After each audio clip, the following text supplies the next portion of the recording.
કેન્દ્ર સરકારે unified pension યોજના એટલે કે યુપીએસને મંજૂરી આપી દીધી છે। હા મિત્રો, તાજેતરમાં જ આ યોજનાને સરકાર દ્વારા મંજૂરી આપવામાં આવી છે।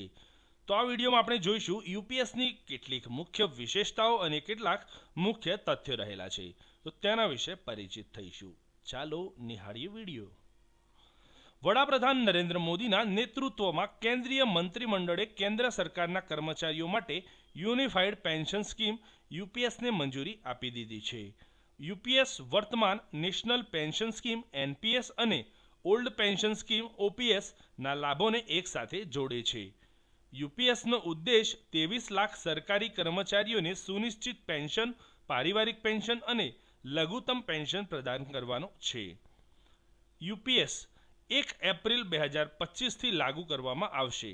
તેનો લાભ એ કર્મચારીઓને મળશે જે 31 માર્ચ 2025 સુધી એનપીએસ અંતર્ગત નિવૃત્ત થઈ ચૂક્યા હશે અથવા નિવૃત્ત થવાના છે। મહારાષ્ટ્ર સરકાર તેના કર્મચારીઓ માટે યુપીએસ લાગુ કરનારું ભારતનું પહેલું રાજ્ય બની ગયું છે। તો હા, આ પહેલા મહારાષ્ટ્ર સરકાર દ્વારા આ યોજનાનો અમલ કરવામાં આવ્યો છે। યોજનાની પૃષ્ઠભૂમિ વિશે વાત કરીએ તો એપ્રિલ 2023માં પૂર્ણ નાના સચિવ ટીવી સોમનાથનની અધ્યક્ષતા હેઠળની સમિતિએ યુપીએસની ભલામણ કરી હતી।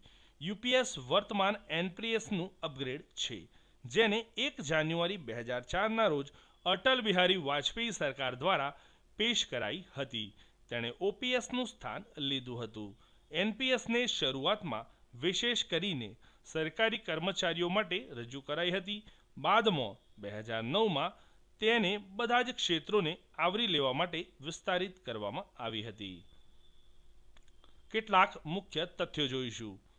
યુપીએસ અનુસાર કેન્દ્ર સરકારના કર્મચારીઓ હાલની એનપીએસની માફક તેમના વેતનના 10% યોગદાન આપવાનું જારી રાખશે, જ્યારે કેન્દ્ર સરકારે તેનું યોગદાન 14% વર્તમાનમાં જે એનપીએસમાં હતું તેનાથી વધારીને 18.5% કરી દીધું છે। મતલબ 14%થી લઈ 18.5% એટલે કે બીજા 4.5% પ્લસ વધારો કરવામાં આવ્યો છે।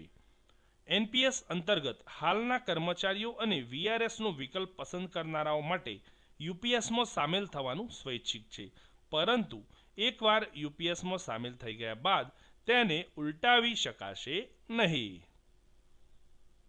યુપીએસની મુખ્ય વિશેષતાઓ વિશે જાણીએ। સૌપ્રથમ છે સુનિશ્ચિત પેન્શન। તો યુપીએસ અંતર્ગત કેન્દ્ર સરકારના તમામ કર્મચારીઓ જેમણે ઓછામાં ઓછી 25 વર્ષો સુધી સેવા કરી છે તેઓને નિવૃત્તિ પૂર્વેના છેલ્લા 12 મહિનાના સરેરાશ બેઝિક વેતનના 50% પેન્શન સ્વરૂપે મળશે, જ્યારે પેન્શન માટે 10 વર્ષની લઘુત્તમ સેવાની જરૂરિયાતથી ઓછી સેવા અવધિ હશે તે કર્મચારીઓને પેન્શન તેના પ્રમાણસર મળશે। બીજું છે સુનિશ્ચિત પારિવારિક પેન્શન। તો આ યોજનામાં કર્મચારીના મૃત્યુના કિસ્સામાં પારિવારિક પેન્શનની જોગવાઈ છે। મૃતક કર્મચારીનો પરિવાર એ પેન્શન રકમના 60% પ્રાપ્ત કરવા પાત્ર હશે, જે કર્મચારી તેના મૃત્યુ પૂર્વે મેળવી રહ્યો હતો। સુનિશ્ચિત લઘુત્તમ પેન્શન। તો આ યોજનામાં એ કર્મચારીઓ માટે સુનિશ્ચિત લઘુત્તમ પેન્શનની એક અનોખી વિશેષતા છે જેમણે ઓછામાં ઓછા 10 વર્ષો સુધી સેવા કરી છે। તેઓ નિવૃત્તિ પર પ્રતિ માસ ₹10,000નો પેન્શન લાભ પ્રાપ્ત કરવાના હકદાર હશે। ચોથું જોઈએ ફુગાવો સૂચકાંક। તો સુનિશ્ચિત પેન્શન, પારિવારિક પેન્શન અને લઘુત્તમ પેન્શનને ફુગાવા અનુસાર અનુક્રમિત કરાશે।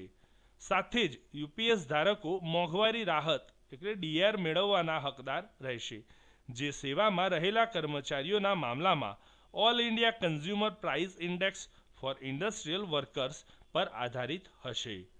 અને પાંચમી મુખ્ય વિશેષતા છે નિવૃત્તિ પર લમસમ ચૂકવણી। તો ગ્રેજ્યુઇટી ઉપરાંત યુપીએસ ગ્રાહકોને સેવાના પ્રત્યેક પૂર્ણ 6 મહિના માટે નિવૃત્તિ તારીખ અનુસાર તેમના માસિક વેતન અને ડીએનો 1 એટલે કે 10%મો ભાગ લમસમ મળવા પાત્ર રહેશે। આ ચૂકવણી સુનિશ્ચિત પેન્શન રકમને પ્રભાવિત અથવા પરિવર્તિત કરશે નહીં। તો મિત્રો, આજે આપણે વાત કરી કેન્દ્ર સરકારની આ યુપીએસ યોજના વિશે। યુપીએસ યોજનાની મુખ્ય વિશેષતાઓ અને તથ્યો આજે આપણે જોયા. આજનો વિડીયો પસંદ પડ્યો હોય તો જરૂરથી લાઇક કરશો અને ચેનલને સબસ્ક્રાઇબ કરવાનું ભૂલશો નહીં. ધન્યવાદ મિત્રો.